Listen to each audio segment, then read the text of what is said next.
एक क्रम में और है महाराज जी। लिंग पुराण कहती है, मान लो किसी व्यक्ति को कोई एक भारी बीमारी हो गई, बड़ा रोग हो गया, और वो रोग डॉक्टर कह रहा है कि ये ठीक नहीं होना है, बहुत तकलीफ उसमें है और कष्ट ही कष्ट है, वो ठीक नहीं हो रहा, दवाइयां लग रही, गोलियां खा रहे हैं। तो महाराज उसका भी वर्णन है। 7 धतूरे, कितने धतूरे लेना है? 7 धतूरे। कोई सी भी शिवरात्रि से मतलब महीने में एक बार शिवरात्रि आती है, प्रत्येक महीने आती है। किसी भी शिवरात्रि के दिन 7 धतूरे लेकर, एक धतूरे में मौली, लच्छा, नाड़ा लपेटकर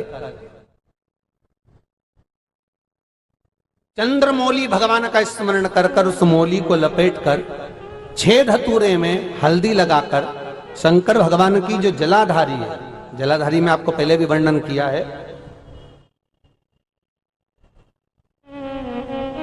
शंकर भगवान का ये शिवलिंग है, ये जलाधारी है, ये भगवान का जल निकलने का स्त्रोत, चरणारविंद का भाव। शिवलिंग जहां रखा हुआ है ये पार्वती जी का हस्त कमल है, जो ये गोल भाग है ये पार्वती का हस्त कमल है, जहां शिवलिंग रखा है। जहां से जल नीचे गिरता है उसके सीधे भाग में श्री गणेश जी महाराज का स्थान है, उसके उल्टे भाग में श्री कार्तिकेय जी का स्थान है।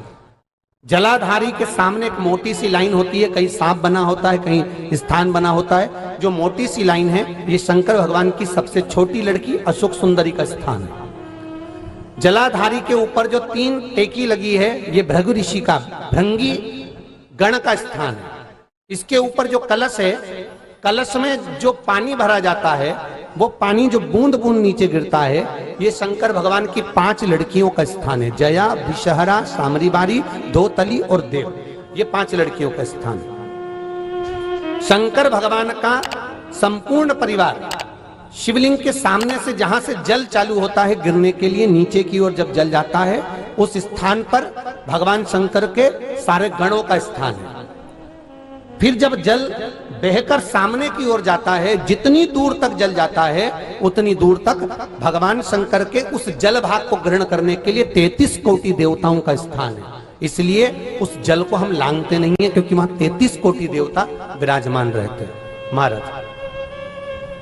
तो जो बीमारी डॉक्टर ने बता दी और बहुत बड़ा रोग हो गया और शरीर में कष्ट है, ठीक नहीं हो रहा, चाहे लीवर से जुड़ा हो, चाहे किडनी से जुड़ा हो, चाहे कैंसर से जुड़ा हो, और मान लो शरीर में कहीं गांठ भी हो गई है और वो मिटी नहीं रही हो, तो महाराज निवेदन है 7 धतूरे, एक धतूरे पर मौली लपेटकर वो शंकर जी के शिवलिंग के ऊपर चढ़ाना। 6 धतूरे, उसमें से एक धतूरा भगवान श्री गणेश जी का स्थान, दूसरा धतूरा श्री कार्तिकेय जी का स्थान, तीसरा धतूरा अशोक सुंदरी का स्थान। महाराज शंकर भगवान की जगदम्बा जी के हस्त कमल के ऊपर एक धतूरा, 5 एक धतूरा जहां से जल नीचे की ओर बहकर जा रहा हो, पानी जिस जगह से नीचे गिर रहा हो बिल्कुल वहीं पर एक धतूरा चढ़ा देना है। उस धतूरे को चढ़ाने के बाद वो धतूरा वापस लेकर आना है। अवधूतेश्वर महादेव का नाम लेकर या चंपेश्वर महादेव का नाम लेकर उस धतूरे को, जो बीमार व्यक्ति है उसका स्पर्श कराकर बेलपत्री के पेड़ के नीचे पटकवा देना है महाराज। धीरे धीरे रोग में आराम मिलना प्रारंभ हो जाता है, औषधियां धीरे धीरे समाप्त हो जाती हैं और व्यक्ति स्वस्थ हो जाता है। ये केवल शिवरात्रि के दिन ही होता, 12 महीने शिवरात्रि आती है, आप किसी भी शिवरात्रि को कर सकते हो, किसी भी शिवरात्रि।